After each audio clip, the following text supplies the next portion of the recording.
What does the Barbera grape have that is so attractive? Barbera, I produce in different styles, different aging and selection.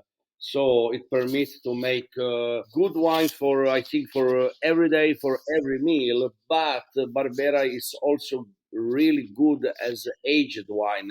Is a strong wine we can drink after also 10 years, 12 years. So it's good for long storage. And with Barbera now we produce really, really intensive and great wine. Yeah. Okay, and of course, Barbera, it has that high acidity, relatively low tannin, and that acidity makes it Yeah. such a good wine to pair with food. Yes. Fascinating people with stories to share, fabulous wines and the best local foods to accompany them, and beautiful places to discover and visit. All of this and more on Wine, Food and Travel with me, Marc Millon, on the Italian Wine Podcast. Join me for a new episode every Tuesday. Welcome to Wine, Food and Travel with me, Marc Millon, on Italian Wine Podcast. Today I'm traveling to Piedmont, to the wine hills of Langhe, and precisely to the town of Govone, roughly midway between Alba and Asti, to meet my guest Guido Ceste of Ceste Vini.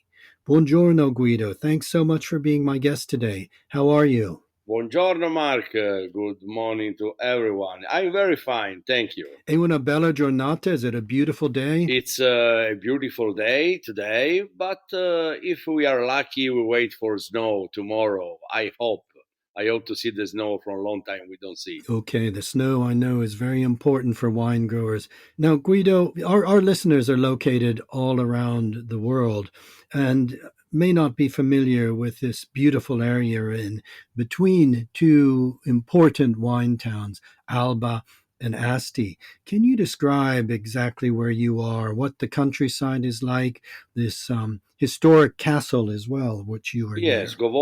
Govone is a small town. We are exactly in the middle because between Asti and Alba are 34 kilometers. So we are exactly in the middle. We are in south of Piedmont. Not far from us is Turin. Torino is only 50 kilometers north from here. And Govone is exactly in the center where the three wine districts meet. Langhe, Roero, and Monferrato are the three most important wine districts of south of Piemonte. Okay, and you have actually vineyards in all three of those Yes, areas. at the moment my winery is 36 hectares, and the big majority is around me here in Govone, but we have also vineyards in the area of Monferrato and Langhe. These depending from the different wines, different appellation we have to use for our production. Okay, so Guido, tell us first of all a little bit about your family history. Your family have been making wines in this area since the end of the 19th century. Tell us a little bit about your family background and history. Yes, at the moment I am at the fourth generation. My family was a simple farmer in the beginning of last century. And then my grandfather at first and my father, they continue to grow up, to build, to buy other lands. And slowly, we became the bigger producer of grape at first in the village and then in the area because the surface of the Piemontese wine producer is generally not very high.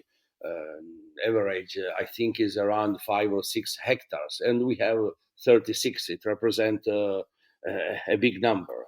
And they are split in many different small parcel in many different hills. So it's also hard to work all this land. Okay, that's really interesting. And it's very interesting that you are situated where you are. And because of that, you're able to produce a really extensive range of the classic wines of Langhe, Roero, and Monferrato. I'll just list some of the wines, and I tasted many of these when I met you recently in Torino, in Turin. But you've been making Barbera d'Alba, Nebbiolo d'Alba, Barbaresco, Barolo, Those are from, of course, Le Langhe, but also Grignolino, a very typical grape from the Asti vineyards, and Moscato. And also a grape I like very much is your Arneis from Roero. So you've produced a full range and very impressive wines. As I say, I tasted It's them. true. This is true. I have a big range, but the majority of my production is Barbera d'Alba because Govone was in the past the capital of Barbera d'Alba. Of course, is Alba, but we was always the second or third place in the villages around the town of Alba. So my focus, the most traditional grape here in Govone is Barbera d'Alba, and then follows Nebbiolo, Arneis. The other wines you mentioned before are smaller production, Barolo, Barbaresco, also some bottles of Grignolino. It represents a large range that has long roots in the past, and now we still continue to produce also the other. But about Barbera, at the moment, we are the biggest private producer of all the appellation. Okay, that's really interesting. And of course, Barbera is very much a grape variety, making wines that are very tied to your lands. They're very much the wines of the farmers, of everyday drinking, as well as, of course, finer examples. What does the Barbera grape have that is so attractive? Barbera, I produce in different styles, different aging and selection. So it permits to make good wines for, I think, for every day, for every meal. But Barbera is also really good as aged wine. Is a strong wine we can drink after also 10 years, 12 years. So it's good for long storage. And with Barbera now we produce really, really intensive and great wine. Yeah, Okay, and of course, Barbera, it has that high acidity, relatively low tannin, and that acidity yeah, makes it such a good wine to pair with food. yes. We in the last 20 years we make more last harvesting, Oh, late harvest, yes. late harvest. In this way, we can reduce naturally the level of acidity and higher the alcohol. So in the end, we have a powerful wine with more elegance. Nothing to compare with the Barbera that was produced in the 60 or 70 years. Okay, that's really interesting, and that's maybe a benefit of climate change, allowing that later ripening. Guido, what would you say, because you have vineyards in Monferrato as well as in Langhe, what would you say the main difference, and this is important for our listeners, between, say, a classic Barbera d'Alba and a Barbera d'Asti or a Nizza? Yes, Barbera d'Alba and Barbera d'Asti are different wines, especially from the soil. But we are in the border with Monferrato. The Asti province is just 2 kilometers from here, from Govone. So the land in this place, the soil is approximately the same. If we go to Nizza Monferrato, the change is bigger, is enormous different. So we have land, young soil with lot of calc, and this is really good for make a good Barbera. Okay. Now, Guido, I know as well that you're quite innovative in your winemaking. You like to make wines that are a little bit outside of the conventional. You're making wines from dried grapes, for example, and unfiltered natural wines. Tell us a little bit about your philosophy and your approach to making Yes. wines. Uh, I have a motto. I have a motto for a long time. My motto is tradition and innovation. When I finished my high school in the 1990, I started to work with my father. So I used to work with my family also before in the summertime or after the school. I stay always with my parents, working in the field, working in cantina, in the winery. But when I was a little close to be a man. I want to say to you, close to be a man, around 22, 24 years old. I start my own decision. I decide at first to produce some wine different from the tradition. Uh, I repeat here, people when they talk about wine, they talk before only Barbera and Nebbiolo, and from the 70s they start to talk with about Arneis, but the range was really really small. Uh, I traveled much abroad, much in Europe after my high school. I travel in and I live also for some times in Germany, in France, and I tasted different wines from different grapes and different vinification. I had the possibility to talk with the wine producer, with wine maker, and I come back home with the experience. Uh, I have to thank my father because it was a really open mind, and he gave me the possibility to start to produce a small quantity of innovative wine. In the 1990, planted here in Govone, Merlot, Cabernet Sauvignon, Syrah, Sauvignon Blanc. It was something really new and unconventional. I started to make this small quantity of wines, and slowly, I see from my customers, my friends, the people that used to visit my winery, people appreciate something new, something innovative. So the guests arrive here searching for good Barbera, good Nebbiolo, but they discover some other wines and they say, "Oh, wow, why not? This is interesting. This is uh, I don't want to say innovative, but it's something beautiful, and people start to appreciate." And then during the time, I changed the system of vinification, filtering, and but this is a part of experience that takes more than 30 years of time. So it's quite long experience. Now I'm close to 56 years old, so it means more than 35 years in the field of wines. Okay, Guido, that's really, really interesting. And that you, from an early age, had a very open mind to trying new things and to making new wines, to going outside of the convention. And that leads me to talk about a completely different project for you, and one that I know is very important, which is PIWI and growing PIWI grapes and making wines, PIWI wine. First of all, I'd like to know how you came to be interested in this, but I think our listeners need to know because not everybody will be familiar. What is PIWI? So we start a little before, a little bit longer. So I think a success comes from defeat. Huh? At that time, I was constantly exploring ways to make viticulture more sustainable. I study organic farming, biodynamics. I became a sommelier, but I still felt that something was missing.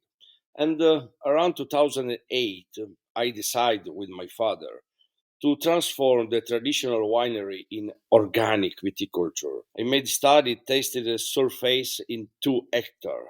But unfortunately, that year was with a lot of rain. And for me, it was really, really difficult to arrive to the harvest. In the same period, 2008, 2009, I heard about PV grape varieties during a wine tasting in Germany. I was lucky. I still remember the name. I met the professor Jürgen Volker from the Viticulture Institute of Fribourg. And this man introduced to me a completely new world, a way of growing grapes with almost no pesticide and significantly is lower environmental impact. For me, it was a great innovation. It was like a return to the viticulture way used before the middle of 19th century. PV. PV is an acronym, is a German word. Pilz Widerstein Feigereb Sorten. It means only grape resistant to the fungicide. It means they are plant plant across, created from breeder, to be strong in the nature, to be really, really strong. You imagine this. I don't want to talk sometime about philosophy, but I prefer to talk about real data. The 3% of agricultural surface in Europe is covered by vineyards. The surface, this surface, the 3% of agriculture, use more than 60% of all agrochemical. It's incredible. So if we think what is a grape that resists to disease and require minimal chemical intervention, we have reached our goal.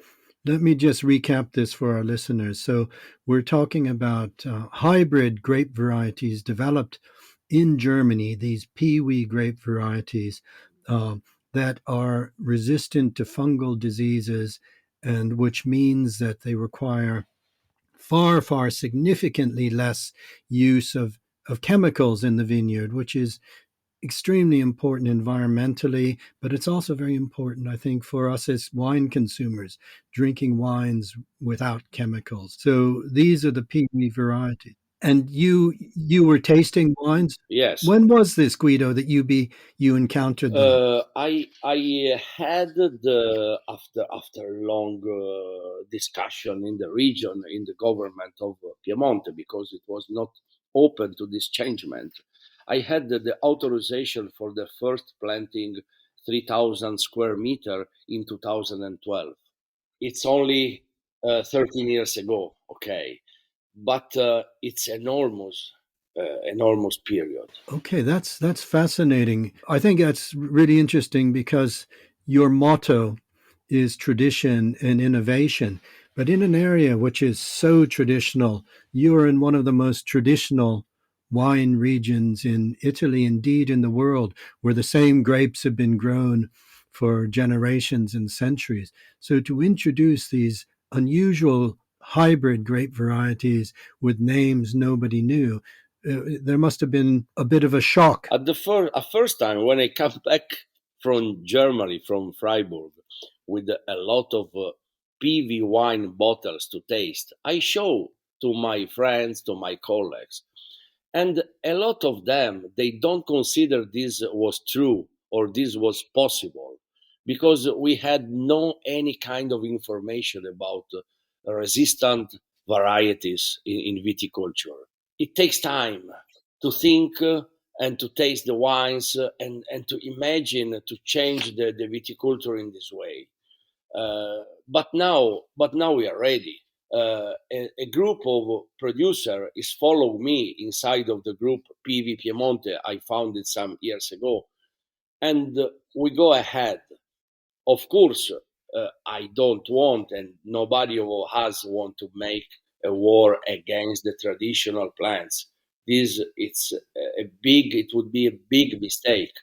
But we have to think that for a real organic production, for really clean wine production, this in this moment is the only way. There are no other solution. The PV in this time, if you search a wine without any chemical addition from plants, is the only solution. Okay, that's extremely interesting and relevant because the climate change is accelerating problems in the vineyards. I know in the past recent years, maybe not last year so much, but the previous couple of years, there has been huge problems across Italy with fungal diseases, downy mildew, various different maladies in the vineyards that have required use of immense amounts of chemicals to try to eradicate the maladies. And Peewee offers a solution to avoid that. Is that right? Yes, it's the great solution, uh, but we cannot use the name of the traditional grape. This is the price we have to pay, because okay, we can produce good wines, interesting without any chemical addition, saving our work, a less use of tractor, of diesel, oil. whatever you think. But we have table wine. We don't have now. We don't have any kind of appellation, and the name of the wines are not famous. Nobody knows what is Sorelli, Fleurtaille, what is Sauvignon Grise. There are so many plants. So this is really a new world. I can see that it's been a challenge both to introduce them, but now to begin to introduce them to people as wines. I had the opportunity to meet you in Torino and to taste your PIWI range. And I was really impressed, I have to say. So, complimenti, completely different, of course, from the traditional wines which you also had there. You had your Grazie, range grazie. of Barbera and Arneis and other wines. But alongside that, you were equally proud to show your PIWI wines. And what struck me was the style of wines you're making. I think I had a Pet-Nat, I had an orange PIWI wine. So you're actually really experimenting with Yeah. winemaking styles as well as wines. Tell us, can you describe maybe three PIWI wines of yours that represent to you wines that you're proud of? Yeah, yeah. As I told you, my experience is in this field is around 12 years, 12 different harvests. It's not much, but it's, I think, a good number of different years. In this period, I try to imagine this wine, easy wine. Easy wine, it means low alcohol, wine especially for the summer, wine especially for the, I don't want to say fast food, but without a great or big history. I consider them great at the same time simple wines. An example: the first was born is a Ratio. It has a Latin name, Ratio. Ratio is the science. It's a dry, crisp. It's a wine with citrus and helping herbs. It's my perfect answer to the summer. All these wine are really light on sulfites. The Pet-Nat it's completely without addition of sulfites. The other has a level around 30, 35 milligram liter, so it means something more than nothing. I talk about the Pet-Nat. The Pet-Nat, for me, it represents a really good product because I started to produce 3 years ago in small quantity, and now 2024 it was a good production, and I reached the first prize in the PV competition in Trento, in Trient. So I was the only Piemontese in that event with the great wine, and I was number one. So imagine the my colleague was surprised, That's really, incredible. with a simple wine, not filtered with any clarification. So it means it's also a vegan wine, and I don't give any kind of sulfites inside, only fermentation in the bottle. We still drink this wine from 1 month. The wine was born in 2024, so after a couple of months, the wine is ready. It's good, and the pair with raw fish, it's a really good combination for for have a aperitif. You know, we in Italy we have we used to drink aperitif before lunch or before dinner. So it's really a good combination of wine. What is the alcohol level? The alcohol level is 11. Is 11%. Okay. Yes, the harvest I made the 12th of August. My goodness. Yes, yeah. To have high acidity and low alcohol. This was the main purpose because, especially the new generation, they prefer to have wine not with the strong level of alcohol, but maybe with some freshness from the of fruit coming from the acidity. Yes, I think that is an increasingly concern for consumers here in the UK and the US as well. I tasted the Pet-Nat with you, and I was very impressed. As you say, it's not a complex wine; it's a fresh wine. I loved the method of production, this ancestral method of fermentation in the bottle, leaving the sediment, and I was very impressed with it. Yes, thank you, thank you. Tell me another wine. Yeah, explain another wine that. Another wine is my orange wine. I call him in Piemontese dialect Naneuit. It means one night.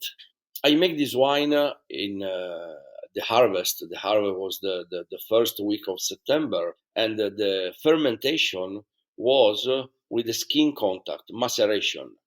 I used to have a medium period of maceration around 1 week, 8 days, because I consider it's the right way to produce orange wine.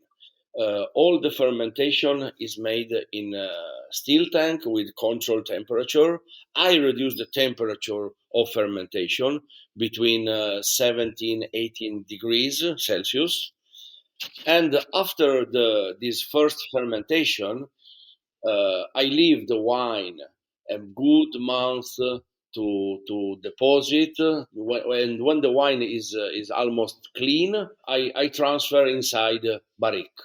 I use some new ones, second passage, third time, because I don't want to give a strong smell of wood, but I prefer he stay and become mature slowly, slowly.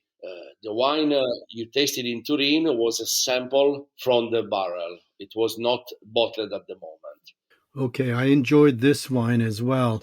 Just for our listeners, I'll explain an orange wine being a white wine made rather like a red wine, i.e., macerated on the skins, drawing out a little bit of color, but also drawing out a little bit of tannins, a little bit of flavoring, and phenols coming from the grape skin. What is the grape variety, Guido? The grape variety is Sorelli and Sauvignon Ritos. Okay, These are two of the four grape varieties authorized now in Piedmont. okay, Piemonte has only four authorization. In Italy are 36 at the moment. Other regions are more open on this philosophy of production. If we talk about the region of northeast of Italy, Friuli, Veneto, Südtirol, Trient, and also Lombardy, they don't have so strong appellation as we have in Piemonte. Piemonte is famous in all the world for having strong appellation: Barolo, Barbaresco, Asti, Moscato d'Asti, Monferrato. So in the other region, of course, we find Amarone, we find other wines very important. But if we see at the price of the wine, the market is very generous with the Piemontese wines. it's a really interesting point. Other regions, I know a lot of research has been done, particularly in Veneto. Uh, are this is becoming more mainstream. It's becoming more accepted, and it is becoming so because of necessity, because of the damage being done in vineyards through fungal diseases, and people wanting to make wines in a purer and more sustainable way. So I'm very glad to have had Of this course. conversation and to introduce our listeners to try wines that have made from grapes they've never heard of at all before. I haven't heard of those grape varieties, Guido, but I sampled the wines and I was open to tasting them, even though we were at Grandi Langhe, where the greatest wines of Piedmont were being presented. So it was a very interesting tasting of you for you to organize in that moment just before the opening of this great event. I think we'll all be hearing more about PIWI in coming years. I wonder, you touched on something, Guido. You live in one of the greatest gastronomic areas, not just in Italy, but on the whole planet. The foods of Langhe naturally pair so beautifully with the classic dishes of Le Langhe. I'm thinking of, risotti. Risotti, antipasti, vitello tomato, especially the summer food, the salads, and yes, we have a range of food that can combine with the PIWI wine without any problem. And we have also a good production of cheese. All our valley that goes from Piemonte to the Alps, every valley produce different cheeses. So it's incredible the way of pairing this wine with different foods. Okay, that's really interesting. That these new wines can pair with traditional foods. Guido, I'm also thinking that these wines would be appealing to international cuisines as well. Cuisines from outside of here. I'm thinking perhaps of Asian cuisines. I think the Asian cuisines at the moment with my white wine, low alcohol wines is the at the moment for international cuisine is the best combination. Sushi and the most famous food coming from Asia. It's light. The smell is not so strong and not so fat as European food. So it's maybe in this moment is it's also a really good pair. Okay, great. Final question, Guido. You've made me very interested to learn more, not just about Peewee, but about all your activities at Ceste. Can our listeners visit you? Of course, I wait a lot of visitors, especially in the summertime. But we are organized also in winter. We organize especially in the weekends wine tasting with the pairing with the small food, finger food, nothing special. We don't have a restaurant at home, so we don't have also agriturismo. But we are organized to receive. A small number of visitors, and then in the summer we have also dinner in the vineyards during the night. This is really something special, very romantic. And we have a beautiful castle close to here, close to me, is less than 1 kilometer. It was the summer residence of the Savoy family when they was the king of Piedmont, and they used to come here to pass 2-3 months during the summer. So we have the tourists for the castle, we have the tourists for the food, for the wine. Here around me, there are many good restaurants.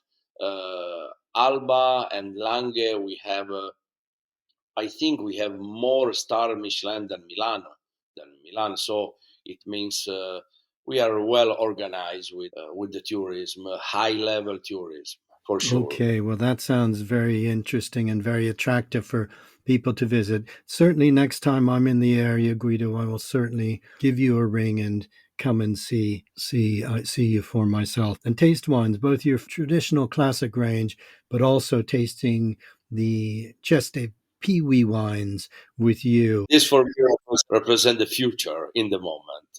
I invest much time and energy in the last 15 years in this field, and now we are ready to show to our friends, our customers, our experience. Great. I invite everyone to taste and to make own idea about this product. Yes, and I think one needs to taste with a completely open mind as you went into the whole project, because they're wines that are very different from Le Langhe, from Monferrato wines, but they are very, very valid in their own right. Different styles, simpler wines, fresher styles, but very, very impressive. So I'm very glad you shared the Peewee story in Piemonte with us. I know you are the pioneer in Piemonte. So thank you very much for being my guest today. I've really enjoyed our conversation. Thank you, Mark. I hope to meet you as soon as possible. Thank you, and have a great day. Grazie mille. Ciao a tutti. Arrivederci. Ciao. We hope today's episode of Wine, Food and Travel with me, Marc Millon, on the Italian Wine Podcast has transported you to somewhere special. Please remember to like, share, and subscribe wherever you get your pods. Likewise, you can visit us at ItalianWinePodcast.com. Until next time, chin chin.